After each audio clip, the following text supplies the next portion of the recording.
to the World of Wellbeing. My name is Gracia. Today, I have the pleasure and honor of having a very special friend coming to speak to us. And this is Pastor Sue Owen. Hi, Sue. Hey, Gracia. Thank you so much for inviting me on to chat with you. Would you like to tell us a little bit about yourself? Okay, well, I'm a Yorkshire girl, and I did nursing when I left school, became a state registered nurse many years ago. And in the 80s, we came to relocate and travel all the way up to live in Scotland. We've been here now a long time, as you can imagine. We've quite a large family with 5 sons, and we now have 5 little grandbabies. One of them's a girl and 4 of them are boys. We do have Maya the dog, who, yes, would maybe come and say hello if she knew that she was going to get some reward for that. So life's busy. We do church online now because, as you mentioned, I'm a pastor, and at the moment we can't meet in our buildings as the big crowd that we would normally be. So we're having to learn to communicate in new ways, and life's a bit of an adventure at the moment, but I'm just really grateful to God that we're well and that He's looking after us in ways that hopefully maybe we might even be able to share a few of them in a few minutes' time. But I'm just blessed to be here. Thank you for this opportunity. Oh, thank you so much for coming to us. And can I just say that in addition to everything you're doing, you've actually been doing a lot of what I would consider frontline work, because although you've said that church is going on online, it means that you do actually need to get out of the house to go and record a lot of things. And so we were quite interested in knowing, what are your well-being routines at the moment? How are you managing to do everything? Managing to do everything. I think that you do have to find what works for you, and through a few experiments I've found that some things make me feel great and others don't. And then also I've got to measure how much I do of certain things. So trying to do a bit of exercise every day. I used to do heavy weights for a while, and that really worked for me because it seemed to keep me strong and keep me energized. But then I found and was told I shouldn't do the heavy weights anymore for different reasons. So just recently I've picked up rowing. I'm not really a runner, I don't like running, but I picked up rowing because we'd invested in one of those machines a while back, and just building that up now. So I try to do that maybe every other day. Get fresh air if I can, go out with Maya. I have to go fetch the ball for her, though. You need to understand our kind of dynamic of relationship. She just watches when I throw that ball. So that's a bit frustrating because I end up having to go fetch it for her. The other things, what do? I try to eat something fairly sensible most days. And if I'm on a bit of a downer, I'll be eating the wrong things. So I know I have to just not do that. Stay off the toast and stay off the chocolate. But, well, into a secret, I do eat toast and chocolate, but I have to watch how much I eat of those things. The other question that we had was, what has happened with COVID-19 and the current pandemic and the lockdown has actually made a lot of people think about the future and about their children. And as you said, you've got grandchildren. So what are your thoughts about the future? Where do you think our world is going? I think the thoughts for the future are, I've got hope. I can thank God that He's given me a hope. That things will come back to some kind of level playing field. I think we'll never be the same again, though, because we've had so many challenges and adjustments to make. I think we've had to, and I have actually viewed life and possibly death actually from very new perspectives, because it's all got that bit nearer and a bit more urgent, isn't it, through the news reports that we've been watching possibly, or the social media things that people write. So my thoughts for the future are full of hope, but I do think that maybe we'll be a lot more careful. I think I've had to, one of the routines, maybe coming back to your first question, one of the health giving routines that I've had to build in, and I've had to learn how to do that recently, is to monitor just how much news I've been willing to take on board. Because sometimes you can find it's too heavy, too complicated. Sometimes there's confusion, and that doesn't bring peace. That just sets us in a bit of a spin. So I had to monitor just how much news I've been watching. And so, yeah, consequently for the future, I'm conscious that we invest in what will build us forward and not push us back down. Talking of the grandkiddies, I'm mindful of the things that, as they get that little bit older, could understand. I might be helping them possibly to focus on things that will build them up and not put them down or worry them or cause them to be concerned. Things that would help to strengthen their well-being too. Yeah. Just out of interest, is there any community project as a church that you yourself, which is going on at the moment? Yeah, there's been a tremendous increase in the need for food banks and hot meals, and I know that because of the usual routines having to be shut down, people's world of work, people in the church who would serve in a certain team, like stewarding on a Sunday, just helping to usher people to their seats, those things are not needed right now.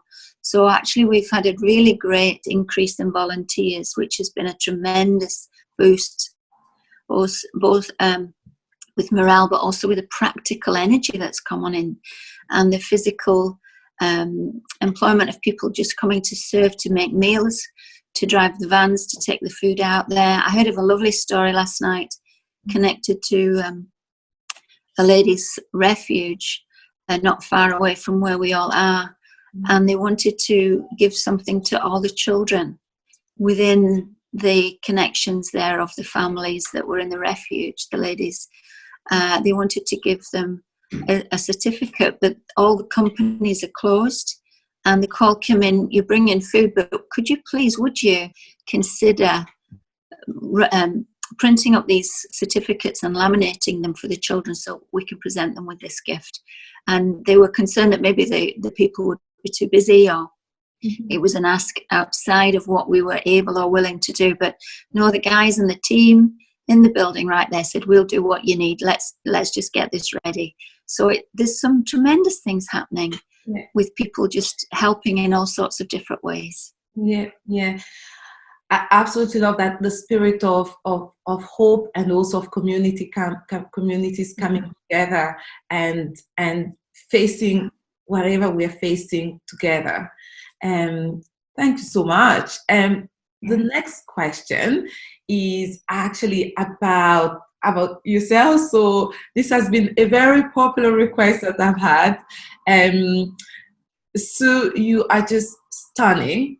You're so useful. You're always full of energy. And so actually what we'd like to know is, what are some of your well-being advices? And so some people were asking me whether it's could be a recipe, or is it use of herbs, or is it, as you said before, what you eat. So would you like to share some secrets with us? Okay, you're very, very kind. Thank you so much. And I have to be absolutely honest here. Warpaint makes all the difference. Because it's sometimes it's a camouflage, and sometimes it's just kind of blank over, depending on what's been happening during the week. But no, you're very kind. Thank you. I brought something into this little moment, because that is one of the things that I find is useful, and you just kind of do this and that, and all sorts of like little maneuvers, and it's really great for your lymph drainage. And then when I'm in a rush, I've gotten a little electrical version, which actually is really useful because it speeds up the process. And don't have hours to sit like with this going on, but it's little things. I love to eat eggs every day. I'm told that it's a protein that's immediately available. And then figs to counteract the eggs for anybody that might need that.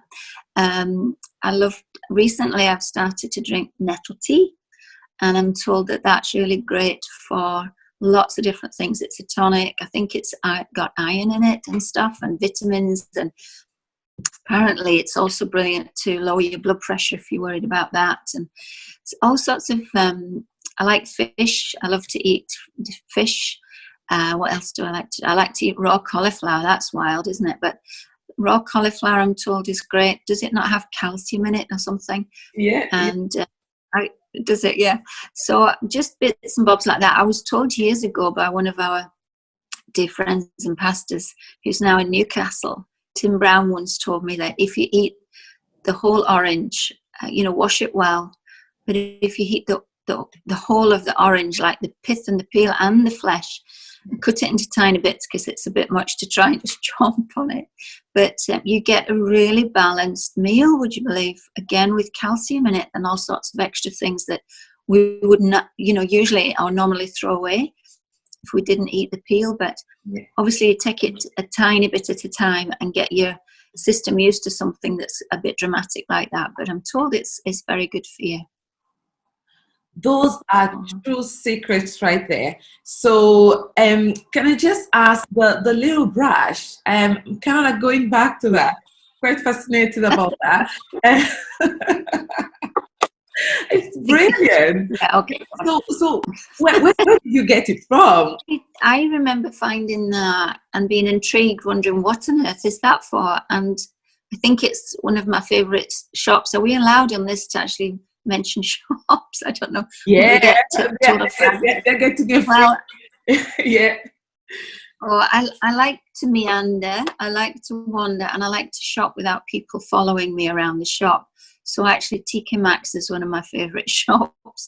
And in fact, depending on where you go and where you live, you can get some really special things in there. And I found that in like the beauty bit, where there are makeup brushes and the nail files and the false everything else's, which I don't necessarily use false anythings, but I did buy this. Wow. We have had such an amazing time, a real treat. So it's been wonderful catching up with you, and thank you very much. Any last words for us before we say bye to everyone? Just guard your heart, folks. You want to stay strong, especially in this season of deep change and the moments of maybe confusing news, when one day the guidance is this and then the next is that. Anchor yourself. Find out what works for you. Another thing that I love to do, one of my wee routines is to always have some kind of a fragrance, and you find the one that you love, because if it just lifts your heart for a minute, it can actually change your train of thought. Rather than going down the whirlwind of worry, you can pick yourself up and start to say thank yous for different things, and even like little fragrances or whatever you like to do. I like to create things too sometimes. I'm not very arty or anything like that, but just those types of things can lift your heart too during these seasons. And stay well. God bless. Oh, thank you so very much. It's been amazing. So guys, this is all for today. Thank you for watching us, and like us, subscribe, and goodbye. See you soon.